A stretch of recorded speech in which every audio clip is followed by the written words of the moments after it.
Brock Lesnar अगर अपना career on the line रखने वाला है तो बदले में सामने वाले को भी तो अपनी चैंपियनशिप को ऑन द लाइन रखना पड़ेगा। नहीं समझे? चलो स्मैकडाउन के रिव्यू से बताते हैं। Okay, hello chatters, my name is Rohit and you are watching Wrestle Chatter.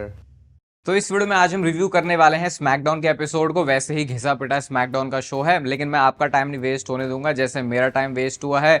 भाई मेरे लिए तो एक काम भी है और ऊपर से मेरे को भी थोड़ी सी अपनी जो भड़ास है वो निकालने का मौका मिल जाएगा, तो दोनों ही हम पार्टीज का फायदा हो जाएगा। सबसे पहले जो स्मैकडाउन की स्टार्टिंग है वो होती है ट्रिक विलियम्स के साथ। आज उनकी होम कमिंग थी चैंपियनशिप के साथ, उनकी एंट्रेंस के साथ। भाई बहुत ही कॉन्सर्ट वाला उन्होंने माहौल बनाया हुआ था और हाथ में लोग फर्रे भी लेके आए थे जिसे वो उड़ा रहे थे, तो वो देखने में और भी ज्यादा कूल लग रहा था। अब यहाँ पे ट्रिक विलियम्स क्राउड की बात करते हैं, अपनी फैमिली की बात करते हैं कि मेरी फैमिली रिंग साइड पर ही बैठी हुई है। उनके मॉम और डैड को अगर आप देखोगे भाई, उनको देख के ऐसा लग रहा है कि थोड़ी सी ट्रेनिंग अगर आप इनको भी दे दोगे तो शायद ये भी रेडी हो सकते हैं रेसलिंग रिंग के लिए, क्योंकि वो यंग लग रहे थे। ऐसा इस वे में मैं कहना चाह रहा हूँ। इसके बाद क्या होता है, इंटरप्ट कर दिया आगे मिज एंड किट विल्सन ने, और मिज आगे यही बोलते हैं क्योंकि मैस्कॉट एक और लेके आया था ट्रिक विलियम्स की। भाई तुम्हारा यही काम है, बस तुम मैस्कॉट ही लेके आते रहोगे, फिर क्या करोगे? यहाँ पे ना उल्टी सीधी बातें वो बोल रहे थे। फिर मिज ने ये भी बोल दिया कि तेरी मम्मी के सामने ही तुझे मैं यहाँ पे मारूंगा। फिर वो तुकबंदी, अपनी रैपिंग वो सब कर रहे हैं क्योंकि लिली आर्टी भी वहाँ पे थे और अपनी पोएट्री गाते रहते हैं, तो वही इन्होंने स्टफ रखा हुआ था। मेरे ख्याल से ऐसा स्टफ स्मैकडाउन के स्टार्टिंग में बिलोंग नहीं करना चाहिए। अच्छा था, मैं ये नहीं कह रहा बेकार था, लेकिन कंसिडरिंग जो स्मैकडाउन के हालात रहे हैं, वैसे तो डब्ल्यूडब्ल्यू को पता ही था कि हमारे पास शो पे और क्या ही है, तो फिर इसके अलावा शायद वो और कुछ दिखा भी नहीं सकते थे। फिर ये चीज़ इनके बीच में मारामारी हो जाती है जो कि फिर लीड करता है मिज और ट्रिक विलियम्स के मैच की तरफ। और मिज को क्या ही जीतना था इस मैच में, वो कैंडो स्टिक लेके आते हैं, लेकिन लिली आर्टी ने वो छीन ली और उसके बाद उन्होंने बजा दी। और फिर उसके बाद ट्रिक विलियम्स ने अपना ट्रिक शॉट लगा के इस मैच में जो मैच है उसको जीत लिया है, और यही इस मैच का रिजल्ट भी होना था। ट्रिक विलियम्स को देख के लग रहा है कि यस, ये बंदा सुपरस्टार बनने की दिशा में चल रहा है। लेकिन मैं सिर्फ इतना बोलूंगा, फिर से पहले मैं बोलता था ना कि यार ये बंदा थोड़ा ओवर एक्ट करते हुए दिखता है, जबकि मैंने ऐसा नहीं, मैंने उनका एनएक्सटी में नहीं देखा, लेकिन अब ऐसा लग रहा है कि उनके गिमिक के साथ वो आई थिंक वो चीज़ किसी और के ऊपर बहुत बेकार लग सकती थी, लेकिन ट्रिक विलियम्स के ऊपर वो वैसी नहीं लगती। बस मैं ये कहना चाह रहा हूँ, लेकिन थोड़ी सी और डेप्थ और ज़्यादा कैरेक्टर में लाने की ज़रूरत है। बाकी मामला उनका सही चल रहा है अगर कंपेयर करोगे बाकी और सुपरस्टार्स के साथ। इसके बाद फिर नेक्स्ट शो पर मैच आता है Paige and Brie Bella versus Julian Kiana James के बीच में। टाइम पास वाला मैच है। इस मैच में ईजिली जो चैंपियंस हैं वो ये मैच जीत चुके हैं। इसके बाद नेक्स्ट आता है शो पर एक बहुत ही फ्रेश सा सेगमेंट। मुझे ऐसा लगा कि डब्ल्यूडब्ल्यू ने चलो कुछ यूनिक करने की कोशिश करी है, तो कोडी रोड्स आते हैं उस कॉन्ट्रैक्ट के साथ में, जैसा कि निक ऑल्डिस ने उनको बता दिया था कि ये कॉन्ट्रैक्ट अब तुमको जो है खुद से साइन करवाना है। और क्या मस्त सेटअप रहा आज की कोडी रोड्स QB1 है, वो वन मैन क्रू है अपना, तो वो सब कुछ खुद कर सकता है। भाई कोडी रोड्स ने लिटरली सारे के सारे जो टेबल है, एक टेबल 2 चेयर खुद उन्होंने सेटअप करी बिल्कुल कॉन्ट्रैक्ट साइनिंग के लिए। तो वो बड़ा फनी लग रहा था देखने में कि पूरा म्यूजिक चल रहा है कोडी रोड्स का, और उस दौरान को उन्होंने जो पूरा वो कॉन्ट्रैक्ट साइनिंग के लिए टेबल है उसको सेटअप किया। कहते हैं कि ये जो कॉन्ट्रैक्ट है वो चैंपियनशिप मैच के लिए है, और सिंपल सी बात वो बोलते हैं कि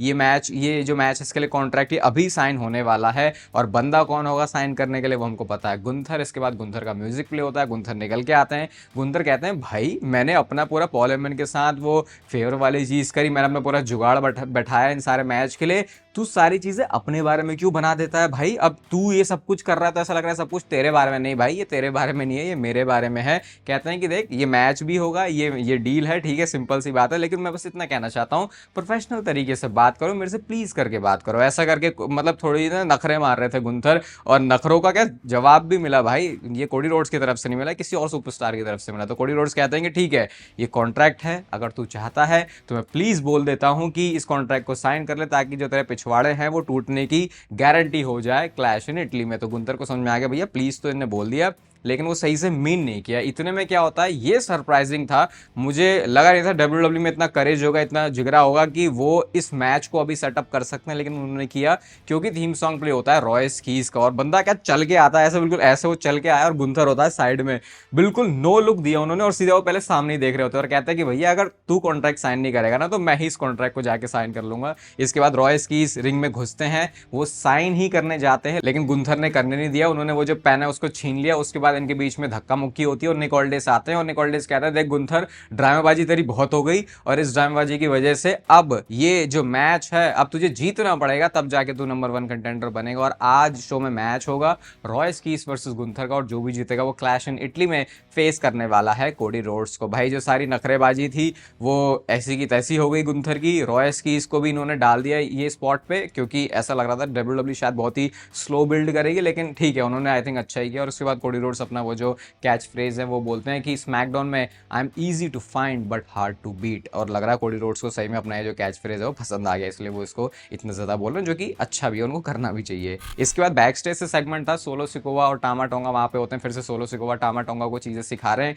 लेकिन उसके बाद नाकामुरा आ जाते हैं जब ये टाला टोंगा और सोलो सिकोवा दोनों चले गए। अब इस बार टाला टोंगा ने नाकामुरा को नहीं छोड़ा, वो बातचीत कर रहे होते हैं नाकामुरा और टामा टोंगा, और उतने में आके टाला टोंगा ने उनको ठोक दिया और कहते हैं हम लोगों के बीच में पड़ने की जरूरत नहीं है, वरना ऐसे ही तुम्हारा हाल कर दिया जाएगा। और अभी नेक्स्ट वीक के लिए नाकामुरा का मैच भी इन्होंने ऑफिशियल कर दिया, तो मतलब अब ठीक है, नाकामुरा को भी टीवी टाइम मिलने वाला, होने कुछ नहीं वाला नाकामुरा का, ये बात ध्यान रख लेना कि रोहित भाई ने मई के महीने 2026 में बात बोली थी। इसके बाद नेक्स्ट शो पर मैच आता है कार्मेलो हेस वर्सेस रिकी सेंट्स के बीच में।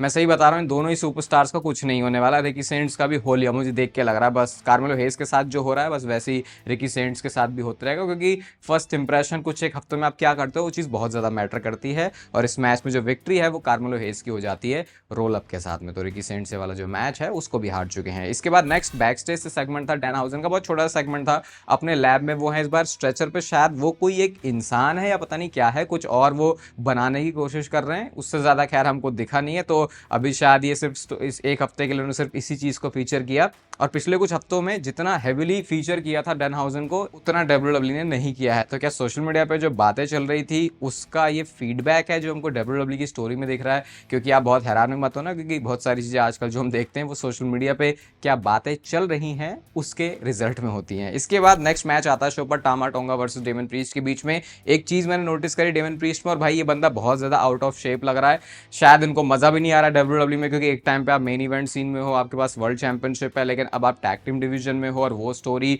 जो कि उतनी ज़्यादा रेलिवेंट भी फील नहीं हो रही, जिसके बारे में कोई हाइप नहीं है, तो ऐसा लग रहा है शायद बॉडी वॉडी पे भी ध्यान देना बंदे ने कम ही कर दिया, फेस भी उनका बहुत ज़्यादा ब्लोटेड सा लग रहा था। मैच वो जीत गए, टामा टोंगा को उन्होंने इस मैच में हरा दिया, लेकिन मैच के बाद जो सोलो सिकोवा और टाला टोंगा है उन्होंने आके उनके ऊपर अटैक कर दिया। टाला टोंगा को बहुत ज़्यादा स्ट्रॉन्ग फोर्स की तरह दिखा रहे हैं, जो कि शायद डब्ल्यूडब्ल्यू को शुरुआत से ही करना चाहिए था, तो अब तक पता नहीं टाला टोंगा क्या बन चुका होता। सोलो सिकोवा ने उसके बाद अपना स्पाइक भी लगाया है, और एक तरीके से वो टाला टोंगा के ऊपर कूद रहे हैं। मेरे बचपन में बोलते थे कि किसी का कोई, जैसे मान लो मैं 10-11 में पढ़ता हूँ, 10th 11th 12th में पढ़ता हूँ, तो मेरा कोई बहुत बड़ा दोस्त था, बहुत बड़ा मतलब कि कोई कॉलेज वाला दोस्त था, तो पूछते थे भाई किस पे कूद रहा है, तो कहते हैं इसका दोस्त वो है उस पर कूदता है ये। तो वही चीज सोलो सिकोवा के लिए है टाला टोंगा। नेक्स्ट सेगमेंट आता शो पर जेड कारगिल बी फैब मिचिन के बीच में, ये वही अपनी बकवास है बोलते जा रहे हैं, शार्लेट फ्लेर एलेक्सा ब्लिस आती है, उन्होंने अपनी बकवास करी, उसके बाद इनके बीच में टैग टीम मैच सेटअप होता है, और इस मैच में जेड कारगिल ने एंट्री मार ली, जिस वजह से डिस्क्वालिफिकेशन हो जाता है, और ये मैच जो है डिस्क्वालिफिकेशन में एंड हो गया। बट स्टैंड टॉल लास्ट में स्टैंड टॉल तो किसी ने नहीं किया, लेकिन शार्लेट फ्लेर ने बहुत तगड़ी नजरें भी गड़ाई जेड कारगिल के ऊपर की, बच के रहा भैया, ये मैं मेरे को औरों की तरह मत समझना, मेरे को इस बिजनेस में बहुत ज़्यादा टाइम हो चुका है, कुछ ऐसी बॉडी लैंग्वेज थी शार्लेट फेयर की। तो देखते हैं ये चीज़ कहाँ पे लीड करती है। इसके बाद बैक स्टेज से फिर से सोलो सिकोवा का सेगमेंट था, और इस बार वो रॉय स्कीज से बात कर रहे हैं, उनको कहते हैं कि देख मेरी तुझे ज़रूरत है तो मैं तुझे हेल्प कर सकता हूँ, तुझे जेकब फाटो को सुनने की ज़रूरत नहीं है, कोई भी इंटरेस्ट नहीं है रॉय स्कीज को यहाँ पे। सोलो सिकोवा ने थोड़ा सा डराया भी रॉय स्कीज को कि जो नाकामुरा के साथ हुआ देख वो तेरे साथ भी हो सकता है। फिर रॉय स्कीज ने बोला नहीं भैया ये मैं खुद देख लूंगा। तो सोलो सिकोवा कहते हैं यही बात जेकब फाटू ने भी बोली थी, वो बैकलैश के मैच की बात कर रहे होते हैं डायरेक्ट वे में कि जेकब फाटू भी हार चुका है। तो ये अभी पटाने की कोशिश करी जा रही है पूरी सोलो सिकोवा की तरफ से, लेकिन किसी भी एंगल से लग नहीं रहा कि रॉय स्कीज कुछ भी बात मानने वाले हैं। और इसके बाद सीधा शो का मेन इवेंट ही आता है जो कि गुंथर वर्सेस रॉय स्कीज के बीच में था। अब गुंथर के सामने अगर आप हो तो आपकी वो जो स्ट्रेंथ है वो आपको इतना ज़्यादा दिखाने का मौका मिलता नहीं है, लेकिन जब सामने बिल्ड रॉय स्कीज जैसी हो तो फिर चीज़ें ईजी हो जाती है। इवन शुरुआत में गुंथर हील प्ले करते हुए भाग भी रहे थे रॉय स्कीज से, लेकिन भाई एक बार जब आप मैच में कुछ मिनट घुस जाते हो तो देयर इज नो एस्केप। उसके बाद गुंथर ने बताया कि भैया क्यों वो रिंग मास्टर है, रिंग जनरल वो क्यों है। उन्होंने थोड़ा हार्ड हिटिंग टाइप का मैच था, स्लीपर होल्ड में उन्होंने फंसाया और रॉय स्कीज उससे बाहर भी निकल जाते हैं। तो भले ही ये चीज़ अब क्योंकि सबमिशन मूव ना उतने बड़े नहीं लगते दिखने में, वो ऐसे लगता है भाई अच्छा सो रहा है क्या हो रहा है, ऐसा लगता है वो। लेकिन आप ये चीज़ अगर देखोगे कि ये वो मूव है जिसने जॉन सीना को रिटायर किया है और उससे रॉय स्कीज बाहर निकल के आ जा रहा है। उस टाइम पे क्या कर रहे होते हैं सोलो सिकोवा, वो हाइप भी कर रहे होते हैं रॉय स्कीज को कि नहीं भैया तुम निकल भैया तो नहीं क्या बोलेंगे जो भी है, नहीं भाई तुम निकल सकते हो इससे बाहर, ऐसे करके। उस चीज़ का फायदा कितना हुआ कितना नहीं हुआ वो तो अपने आप में एक अलग सब्जेक्ट है। लेकिन हुआ क्या मैच में जो इसकी मेन कहानी है कि रेफरी गिर जाता है और रेफरी गिर गया तो सोलो सिकोवा को लगा कि भैया अब मैं रॉयस कीज की हेल्प कर सकता हूँ, शायद इसका मैं दिल जीत सकता हूँ। तो उन्होंने वो जो स्टील चेयर है वो दी, क्योंकि रेफरी तो देख नहीं रहा था। रॉयस कीज ने उसको उठाया, लेकिन उन्होंने गुंथर को नहीं मारा,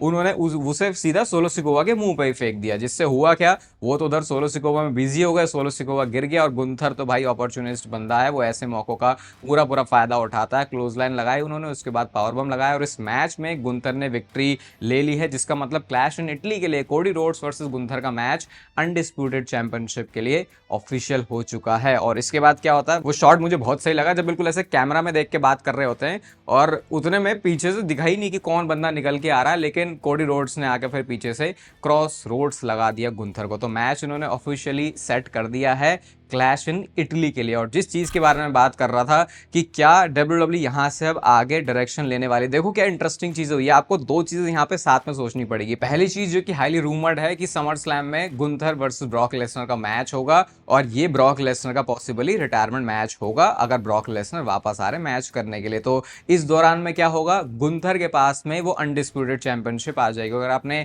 चैनल पर कल वाली वीडियो देखी, अगर आप चैनल पर एक्टिव चैटर हो, तो मैंने आपको बताया कि कोडी रोड्स के पास से टाइटल क्यों जा सकता है, उसका क्यों एक बड़ा रीजन है, वो एक जो बड़ा मैच WWE अवॉइड करना चाह रही है। उसके लिए आप कल वाली वीडियो जाके देख सकते हो। तो ये करने से होगा क्या, कोडी रोड्स के पास से टाइटल चला जाएगा, वो टाइटल गुंथर के पास आ जाएगा और जो स्टेक्स हैं वो और भी ज्यादा हाई हो जाएंगी ब्रॉक लेसनर और गुंथर के मैच के लिए। तो क्लैश इन इटली के लिए मैच ऑफिशियल हो, उसके बाद से स्पेकुलेशन और बिलीफ ये है कि गुंथर इस टाइटल को कैप्चर करने वाले हैं और अनडिस्प्यूटेड चैंपियनशिप को वो ऑन द लाइन रखेंगे, किसके सामने, ब्रॉक लेसनर के सामने, उनके रिटायरमेंट मैच में। और इसमें पॉल हेमन फिर से एक बड़ा रोल प्ले करने वाले हैं, क्योंकि वो जो फेवर वाली स्टोरी लाइन है वो सिर्फ इतना करके खत्म नहीं हुई है कि गुंथर के पास जो है वो चैंपियनशिप मैच आ गया, सिर्फ इतने में फेवर खत्म नहीं होगा। WWE स्टोरी को स्ट्रेच भी कर सकती है अगर गुंथर वर्सेस ब्रॉक लेसनर का मैच समर स्लैम में हो रहा है, या बोल सकते हो अगर ब्रॉक लेसनर ने अग्री कर लिया वापस एक और मैच करने के लिए। तो ये सोचो कितना बड़ा एक हाई स्टेक वाला मैच है कि ब्रॉक लेसनर अपना करियर ऑन द लाइन रखेगा और गुंथर अपनी अनडिस्प्यूटेड चैंपियनशिप को ऑन द लाइन रखेगा। और समर स्लैम के लिए 2 नाइट्स वाला इवेंट है, WWE को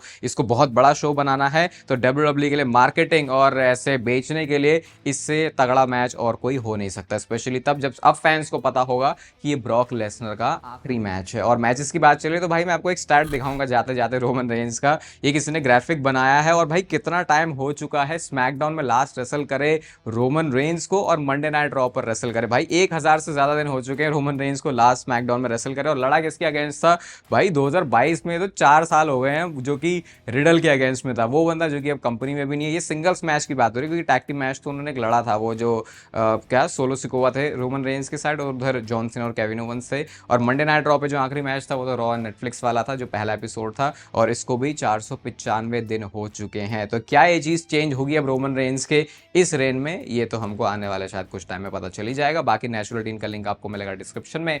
आरपंत वाला कोड अगर आप यूज करते हो तो आपको प्यारा सा डिस्काउंट मिल जाएगा। इस वीडियो को यहां तक देख रहे हो तो इसे लाइक कर दो, चैनल को सब्सक्राइब कर दो ऐसे डेली WWE से रिलेटेड कंटेंट के लिए। बाकी तब तक फिर लेते रहो जिंदगी के मजे।